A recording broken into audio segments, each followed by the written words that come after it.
This is Scott Bach-Hansen, Vice President for Cardinal Basketball Officials Association. Today I provide a training video number 1 for the 2017-18 season. In this video we will be showing clips from various plays from last year and this season. These clips are meant to provide us a guideline for play calling as well as different situations and how we may be able to handle them. Hopefully this will provide some discussion points for our officials in the locker rooms, on the court and off the court. At no point is there an attempt to embarrass or single out any official for any mistakes that are made on these videos. This is only to be used as a training guideline. So let's get started.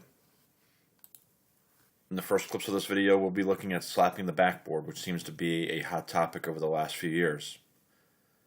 There are a few guidelines that we must use when evaluating whether or not we should be calling a penalty for slapping the backboard by a player. First of all, we want to know, is this a basketball play? Is the player attempting to block the shot and just missing and hitting the backboard? Or was there a specific intent to dislodge the ball that was rolling around the rim? Just remember that when looking at slapping the backboard does not consist as part of the basket, therefore we cannot call it basket interference or goaltending. In the National Federation, the rule book states that the basket consists of 4 items: the ring, the flange, the braces, and the net. Slapping the backboard can only result in one penalty, which is a technical foul against the player that's offended. As we evaluate these clips, let's talk about these plays and whether or not a technical foul is warranted. In this first clip, white number 50 for South Lakes at the free throw line will come down to attempt to block the shot on a backdoor cut. As the ball is released, white 50 jumps to try to smack the ball and misses, striking the backboard. The force causes the ball to come off the rim. By using our guidelines, the first question we must ask ourselves is this a basketball play? Based on the attempt to block the shot, I believe the answer is yes. If the ball had been rolling around the rim and 50 had gone up and smacked the backboard, that would not be consistent with being a basketball play, and thus a technical foul would be warranted. In another situation, if the technical foul could be called if the slapping of the backboard happened on the opposite side of where the layup was taken from. So if the layup comes from this side and white 50 had gone to the other side and smacked the backboard, that would also not be a basketball play. However, based on this play, white 50 does make a basketball play in an attempt to block the shot.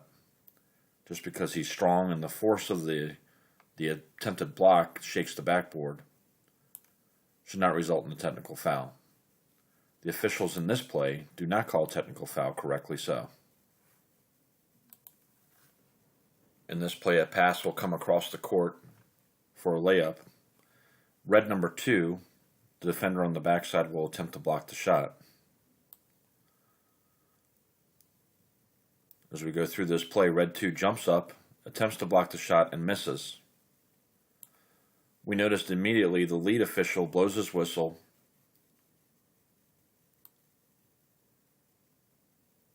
points at red number 2, and assesses a technical foul. However, on this play, if we look at our guidelines, we would see that red number 2 is making a basketball play. Therefore, a technical foul should not be called on this play. One thing to think about: it is very easy to have a natural reaction and blow our whistle and think that there's an opportunity for us to fix things. Just remember that we as officials, we can get together as a crew and determine whether or not a decision for a technical foul is the correct one. Similar to a play, if a player goes up for a dunk, holds onto the rim because there are players underneath him. One official calls a technical foul. The crewmates come in and say the technical foul should be wiped off because there were players underneath him. A similar situation would happen here. The crew could get together, discuss the play, and make sure that the technical foul is wiped off because this is a basketball play. The penalty for a technical foul in this situation is one of the 2 technical fouls a player may have before ejection. It also counts towards his 5 personal fouls, and it counts towards the team fouls for that period. Let us make sure that we get together and use judgment and help each other in this play. The next set of video clips will go over the last second shot guidelines that we may use to help us when we get to an end period situation. First of all, one of the things that we can pay attention to, especially in the pregame, is regarding the backboard. First of all, do we have LED lights in the backboard? I would pay attention to this and ask them to hit the horn to see if the lights do come out. The second thing is we may have a clock on top of the backboard. This would also provide us some opportunities for help. Are we aware of the sound that the horn makes? Most gyms will be similar, but there may be a gym that's different. Make sure that we are familiar with the sound that the horn makes, because at the end of the game it may be loud. And then as we watch these video clips, I want to talk about our positioning. How is our positioning? Also, are we moving? Because if we're moving, our eyes are moving. Do we have any ability to be stationary as the shot's released, to be able to set our eyes on the play itself? And as always, we should get together to discuss before moving on to the next quarter or going to the locker room at halftime or the end of the game. Let's review these plays to see if they can help us. In this play, it's the end of the first quarter between McLean and Osborne playing a tournament at Woodson. You'll notice that the teammate, red number 10, tells his teammate, "We have to shoot, it's less than 5 seconds to go." Upon receiving the pass, red 10 will take a drive and shoot a jump shot right here at the top of the key. So let's first talk about our initial positioning. As we settle into place, the lead is coming across the end line. The center is getting right to the point where he's at the top of the key extended. 1 step down or 2 steps down would also be appropriate, but if the ball remains high at the top of the key, the C is in a good position. Our trail is the one that we're concerned about, as the trail is not even across the division line at this point. We would hope that by the time the shot is taken, if the shot is taken here, that our trail is going to be even with this red line as it comes across the court. As we forward the play along and we get settled in, there's a couple of things to think about. First of all, our center is still in a pretty decent place, but 1 more step or 2 more steps down gives him a much better angle to protect that shooter, just in case there's a hit on the elbow. Our trail official is really in a bad spot here. The trail official is not where we want him to be so that he can see between the players and see the release. He's still in the back court. From our play calling guidelines, we see that there are red lights inside the backboard. The ball is still in the player's hands. We also have a clock up top that gives us the time as well. Using these play guidelines, it would be easy to determine that there's an opportunity for us to realize that the ball is still in the player's hands and this shot should not count if it is good. As I roll this forward, I want you to pay attention to the player's reaction, because the player that shoots the ball tells us really all we need to know. However, our trail official does count the basket.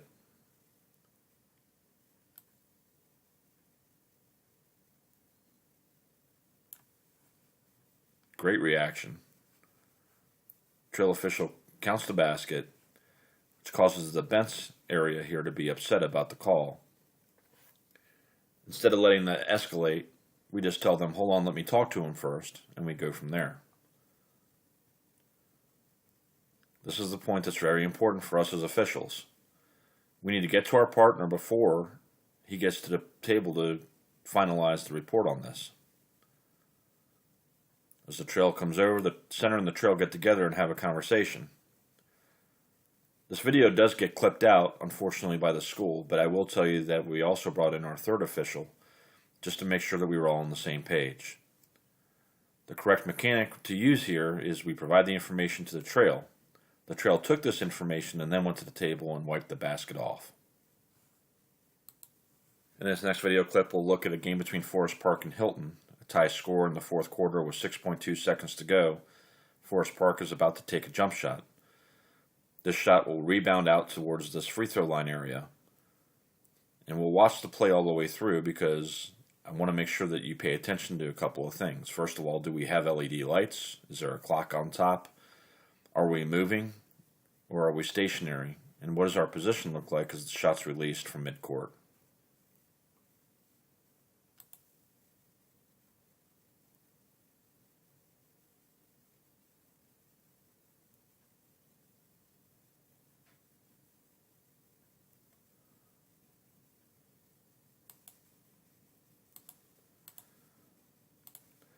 As I rewind this play, there's a couple of things to think about. As we have seen, there are no red LED lights in the backboard, and there is no clock on top of the backboard on either side. So a couple of things to think about on this play. First of all, we have a good triangle here, but because there's the potential for a held ball situation, our center is taking a step onto the court. Our trail is taking a step towards the play. This trail now becomes lead. Our new trail will also be in transition. As I go forward, we now see that the ball is in the hands of blue at 1.7 seconds. As we come out of this play, at 1.0, he's made it half a dribble. It's going to take another dribble, then 2 steps in a shot. I'm not worried about whether or not we called this play good. I'm just worried about the fundamentals as a crew. First of all 3 officials are still moving. If we have the benefit of stopping to freeze our eyes so that we might be able to have more focus on the shot and the clock if possible, and also the horn, it might help us. This is a very loud environment. But as you can see, our new lead official is even with the player, as opposed to being a few steps down where he can stop, open up, and watch the play and listen for the horn. Our center official is also on the move, as is our trail official. And rightly so, because we weren't sure what was going to happen back here. It caused us to be more reactionary than to get ahead of the play. As the shot's released, the basket goes in, and our center scores it with a 3-point shot and rings it up. A couple of things to think about. Our lead official is almost off the court already. Our center official is ringing it up. Our clock operator is even getting up to get out of the gym. One of the things that's a challenge is that we need to make sure we get together and talk as a crew before we get off the court, and that does not happen here. Now, I talked to 2 of the 3 members that were on the court for this crew, and they said that they were all in agreement that the basket should have counted when they got in the locker room, which is fine, except for what if one of us said, I'm just not sure. And we've been burned before. And so we're running off the court, and we have no chance to come back and correct this if one of us disagrees. In this play, I would have recommended that the crew remove itself from the celebration over here in this area, take adrenaline and emotion out of the play, and have a conversation that was more clinical. Did the shot get off? Was everybody on the same page? Let's have that conversation here. Because if we have it in the locker room and realize somebody is incorrect or disagrees, we can't come back out and change it. In the next video clips, we'll show you various plays and provide some guidelines to these calls. These are meant to provide us opportunities to have better discussion amongst our crew in case we have similar situations. In this play here, you'll see a semi-fast break where the pass goes down to the corner in front of where the center is officiating. The center has the responsibility to make sure that the player is in bounds, that they shoot the ball behind the 3-point arc, and they're protecting the shooter all the way up and all the way down. What this also means is that it will be impossible for the center to referee this play in the corner as well as this screen that's getting ready to happen. As a result of this play, the lead official and the trail official, who are in pretty good position at this point, need to stretch out their area to cover this area for our center official. As we go back down the court, I want you to pay attention to white 30. As white 30 gets set up and realizes that his teammate's going to have a shot, he tries to hold off the defender from closing out. The defender's unable to get around the white 30, and white 30's arm catches him in the neck or head area. No call is made. This is deemed rough play and should have been called by either the lead or the trail. The center would not have the ability to make this call. Sometimes we have to remember that it's not just our own particular areas with primary and secondary defenders, but that we need to be aware of what our partners are looking at as well. Next play in the same game, you'll notice that in the play, a pass is ahead and it goes out of bounds. What ends up happening is that the player for white realizes that the player for the opponent in black is behind the play and tries to get the ball in play as quickly as he can to get an unfair advantage. We as officials must make sure we do 3 different things on this play. First, we must sweep the court to make sure that we don't have any players down or any officials that are not ready for action. Number 2 is we have to make sure that there are no substitutes at the table. And number 3, we have to make sure we don't put any of the teams at a disadvantage. You'll notice the neutral takes one quick look, bounces the ball, and gives the ball to the thrower in, just as this player comes in, really one step onto the court. The home team now gets the ball, pushes it up the court, and now the visiting team is put at a disadvantage. There's a 3-on-2 break. It's not a good look for us as a crew, so we want to make sure that we slow down and give the opportunities for the players to be put themselves back into position, as well as an opportunity to make sure our crew is intact and ready to go. There's a lot to be learned from this play. With the score 56-55 with 6.6 seconds to go in the game, White has a throw-in with a 1-point lead. The Hernan coach, in the black uniforms over here, realizes that his team needs to foul and immediately starts telling his team, we need to foul. You'll see that he then turns to his assistants and asks, how many timeouts do I have left? At this point, our trail official is bouncing the ball to the thrower in. Once the thrower in catches the ball is now at the possession of the thrower in. The coach is signaling for timeout, which is not granted. The coach, unhappy with the fact, runs down the court and runs in front of our trail official, between the trail official and the thrower in. The ball has already been passed in to A2. The coach ends up being 10 to 12 feet out of bounds as he runs past the official, upset that he did not get a timeout called. The trail official grants him the timeout, but this is incorrect. Based on the situation that we just watched, a technical foul should have been given to the team for their head coach running onto the court and past the official to interrupt play while play is going on. As we forward the play, instead of the technical foul, we have a throw-in, and it could have been disastrous. We have a potential foul here on the throw-in that was passed on. Then as a ball is thrown up towards the basket, White 24 goes to get it and is then hit from behind, and Black misses a layup at the buzzer.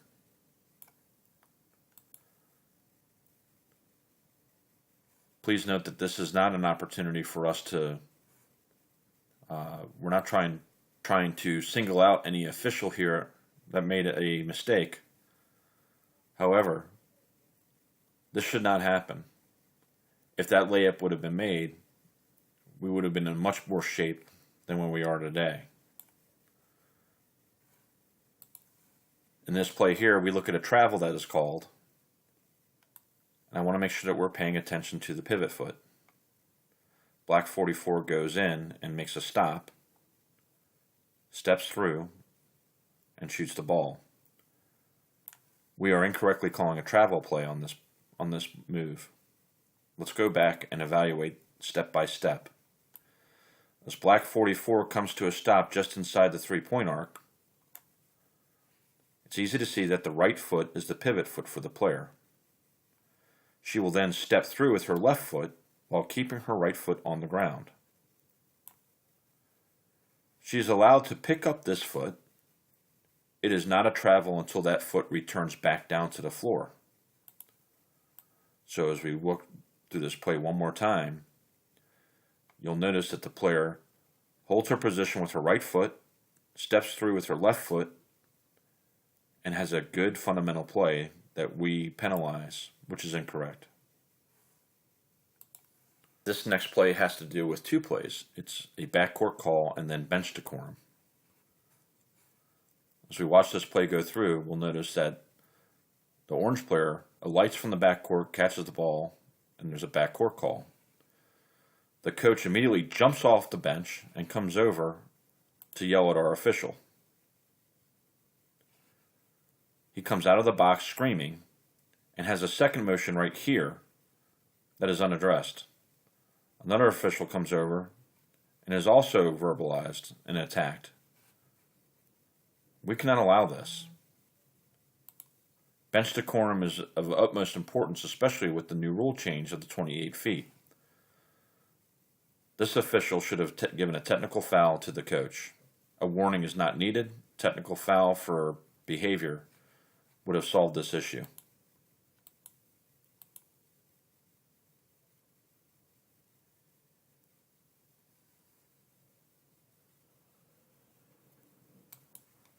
In this next play, we have a situation where a player from Broad Run in a red jersey is getting ready to come into the game. However, he's wearing a white undershirt. As the new center official is bringing in the substitute, he quickly realizes that there's a white undershirt on red 10. He informs red 10 that he can't wear this white undershirt because it's not the same color as the jersey. This must be changed. Now, before we go any further, I want to talk about how we should handle this. Yes, I agree that the team and the players and the coaches all have a responsibility to understand this rule, and that we shouldn't always have to be the ones that provide them the information. However, in a way to be preventative, we want to make sure that we at least provide them the information in completion, not just pieces of it. So as you see in this situation, and in most situations, if we tell a player he's got to take his shirt off, he's just going to go find the closest place to do it because he wants to get in the game. The official correctly tells the player that he has to change his shirt. An extra step could have been made to tell the player that he cannot change it here. He has to leave and go to outside the visual confines of the gymnasium. Assistant coach or another player could go with him, whatever needs to happen, but it can't happen inside the gym. Well, it's too late now, as Red 10 has realized, well, in order for me to get in the game quickly, I got to take my shirt off right here. What ends up happening, though, is he does that and disrobes inside the gym right behind the bench, is now we put ourselves into a situation where we have a technical foul. Realized by one of the off official comes over and now has to inform the coach and the player that this is a technical foul situation. We call over the crew chief, we explain the situation, and we end up shooting 2 shots. So by the rule, we're correct in this area, and so the officials do handle this correctly. However, I would recommend that we take one extra step and remind the coaches that the player cannot do this within the visual confines of the gymnasium. This technical foul goes against the player. It also counts towards his 5, and it goes on as a team foul as well. This is a pretty high penalty that may have been avoided if we had just an extra step in our conversation. In this clip here, I want to show a very good rotation and coverage area from our crew here. First of all, we notice that the ball comes over and settles in on this side. And as the ball settles in on this side, our lead, Isaac, comes over to make sure he rotates and put himself in position. As the ball is caught, our center official, Ian, does a very good job of keeping an angle. Isaac is now in place in case there's a drive towards the basket coming along the end line. As he comes across, he is still looking at this play here before he picks up this matchup. Our trail, who's moving down to center, which I believe is Nick, does a good job of making sure that he's also watching this backside area. As we forward the play through, we'll notice that the defender does a really good job of sliding his feet and has legal guarding position. Both our trail, our new trail, and our lead official have excellent coverage of this play call. As we forward it through, white 24 dislodges the defender to create room, and is appropriately called with an offensive foul. Also notice that this is a long switch. Ian replaces Isaac as the new trail. After Isaac reports, he'll run down the new lead. A good job by all. This play here, we'll notice that the non-varsity game, our lead official is getting ready to bounce the ball to the free throw shooter and is missing somebody down here. We have to make sure that we keep focus throughout the whole game. It's very easy to lose focus. As a result of this, we should have had a replacement free throw. We forced the error here. Let's make sure we stay awake and don't go to sleep. This last video clip, I thought I'd show you something with a little bit lightheartedness, something fun to end on. This is not one of our officials. This is down at Broadway High School. Video clip shared by Potomac Falls. Not really sure what our trail official is doing here, but I guess if you got to get loose, you got to get loose, big fella.